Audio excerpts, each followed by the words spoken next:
Hey guys, Bryan here from Liquid Concepts. So today we're going to talk a little bit on how to custom coat metal pieces. So what we've got here is we've got a metal handle. And so of course, most of the time whenever you get a metal handle or something that's metal like this, it looks pretty good just the way it is. Maybe you can powder coat it or paint it or something like that. But in this case, the customer is actually requesting to dip it in a really nice wood grain pattern because it's for a truck that they already have some nice wood grain in. So what we're gonna do here is we're gonna kind of go over a little bit on what we've done with this and how we're going to prepare it, so then that way we can go ahead and dip it and show you guys the end results. So let's get started. So what we've got here is going to be, of course, as you can see, just a metal handle that has been made through a manufacturing process. And so what we've done here is we've got everything ready to go for the dipping. Now, that process is going to be pretty straightforward for a part like this. We're going to, of course, blast everything down or, of course, scuff it to get a really good adhesion to the bare metal,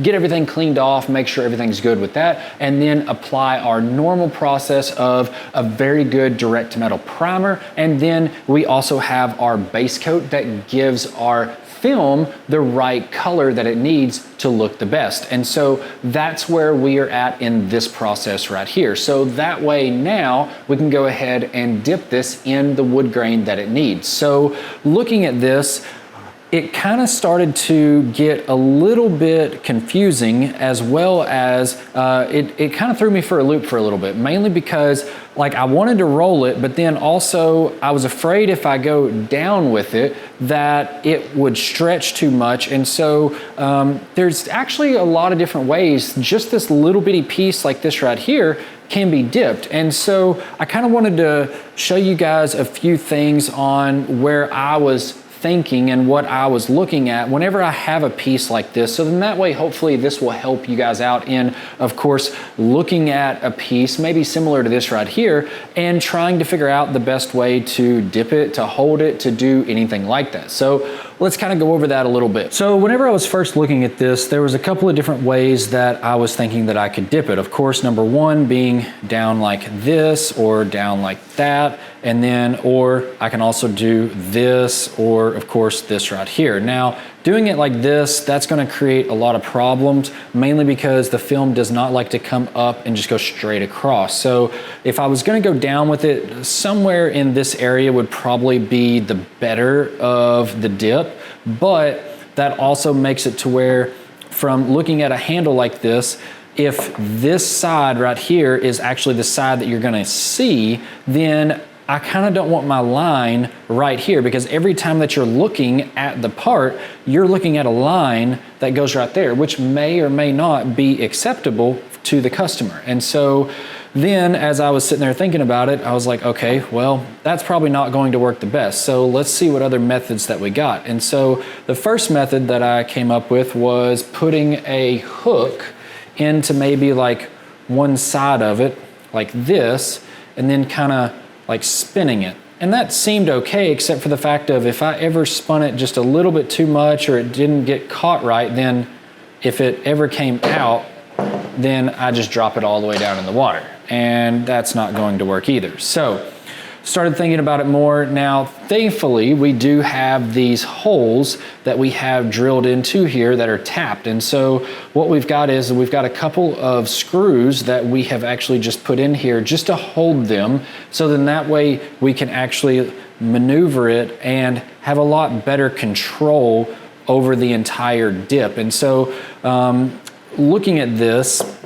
from a manufacturing standpoint, if I was gonna be doing, say, hundreds of these a day, I would not do this method, because it would take way too much time and too much effort to make everything look correct. I would be dipping it literally on a jig just like this, straight down, figuring out what way is gonna work best, but either way, something just in and out, just like that. But because we're only doing just these two, we do have a lot more capability in making sure that this print looks the best all the way through. And so what we're gonna try to do here is we're actually going to roll this. Now, you gotta be really careful with the roll, because you don't want to just go straight down in and then roll it. You wanna make sure that you go down at the right spot, so then that way what we're going to be looking for is we want our line to be somewhere around in this area right in here. And the reason for it is that if this is the outside, and let's just say maybe a door panel is right here or something is right here, then nobody's ever going to see this line that we put in right through here. And so that's what I want to try to accomplish. So then that way, all of this right here, even if you're looking like way down in here, or maybe it's sitting like that, that line is still almost invisible going all the way through there, which is exactly what we want. So whenever we go to dip this, of course, we still want to go down at an angle, but then we're just going to just almost keep this part down and stop, and then we're just going to pivot and let it just drop down gradually. And so once we get down, then we should have a really nice line coming right through there, and then we have to very carefully roll it the rest of the way on through. And so what you'll see is that once we have about half of the dip going, then the other dip will come back around, and once it touches itself right in this line right here, it's going to be done. And in my opinion, that's going to be the best for this type of application, for just a one-off type and all of that. Now, looking at this, we need to also look at, okay, what pattern are we doing this in? Is it a wood grain or a camouflage or something like that? And so that's going to be the next problem that we're going to run into. So wood grain that we've got is our SWG 273, which is actually a very nice straight grain pattern. If you're looking for a straight grain, I would highly recommend something like this. Really great pattern. It does have a little bit of opaqueness or transparency through it, so that way it can change the color. So you can use different colors, but in this case we used a really light tan, so it's going to look really good. Now, also looking at this, I could easily just take it, set it right here, go right there, cut it, we're good to go.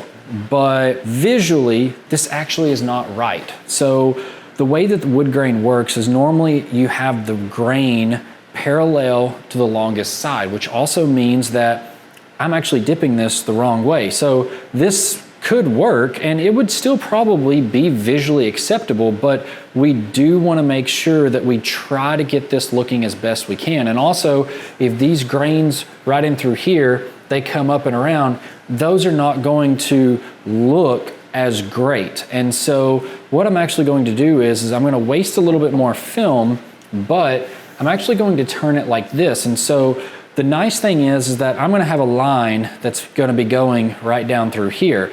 And then also, I'm also going to have all of these lines that are going like this. So now I actually have a better setup than what I did before, because now these lines going this way will help hide my seam that I have right down the middle. So now it is visually more appealing, and it's actually going to look more realistic, like the part would have been made for a piece of wood or something like that. So the other thing is that I'm actually going to cut a lot more than what I need. And the main reason is because I want to be able to make sure that I'm comfortable in fitting my hands all the way down into the film itself. So in reality, I only need this much film, but to fit my hands, I'm going to need like this much film to make sure that I can fit my hands down in here correctly. So hopefully we're going to get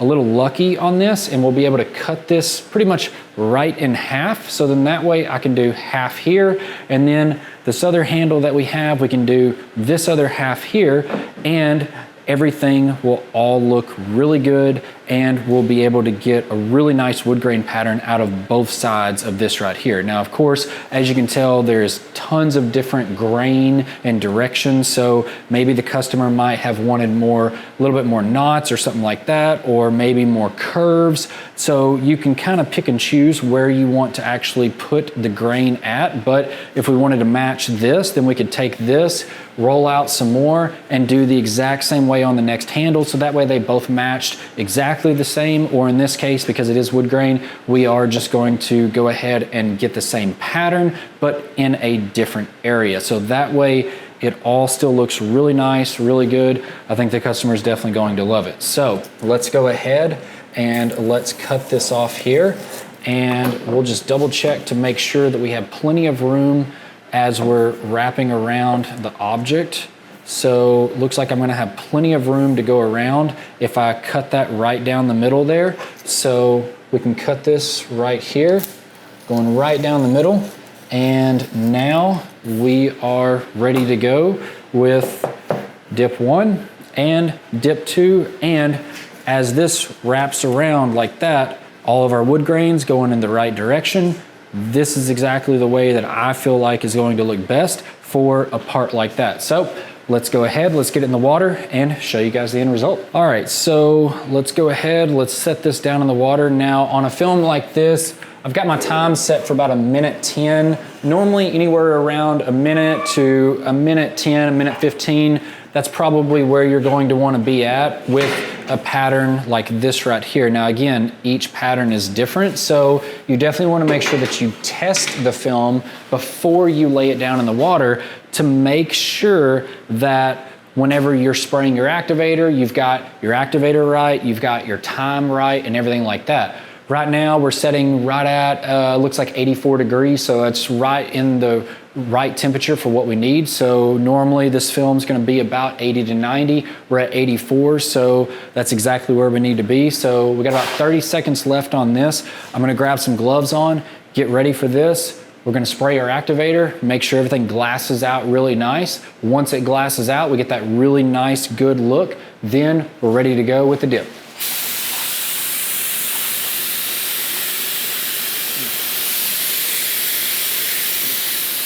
So we want our line on this side, so I'm gonna have this facing towards me. Make sure that we got a good glassed out look, which it looks like we do. So we're gonna go down nice and easy, going right down into here. We'll stop right about there, come down into that, and then we'll start the roll, coming around. Now I wanna slow it down just that little bit. You saw I slowed it down there. And then continue it on around. And there we go. That was a really great dip. So very nice dip. Again, we've got our grain coming in. Now, we cannot do anything about that stretch into these grooves like that. There's no way that we can, but looking on around, on through here, we've got a really beautiful wood grain coming all the way around. So now we can go ahead and we can rinse this, get it clear coated, and show you guys the end result after that. So as you can see, this part came out looking amazing. Of course, if you are looking for a custom coated part and you're wanting to make just a general metal look a lot better, the Hydrographics may definitely be the option for you. As you can see here, I think the customer is definitely going to love it. Hopefully you guys have enjoyed the video. If you have any questions or comments, definitely leave them below. We'd always love to hear from you on anything Hydrographics related, as well as let me know your thoughts on how the handles turned out. Always love to hear from you guys on that. If you like the video, hit the like button, as well as if you like videos like this, hit that subscribe button so that way you can be subscribed to our weekly tips on everything Hydrographics related. If you're interested in any of the products that we used, you can check out the links in the description below. It has links to the website for everything that we used here, as well as all the other stuff that you might need for the Hydrographics, including the tanks, the training, the film, of course, all of the paints, supplies, everything like that. It is all there on the website, so definitely check that out. I'm Bryan from Liquid Concepts, and this is how we customize your world. We'll see you guys next time.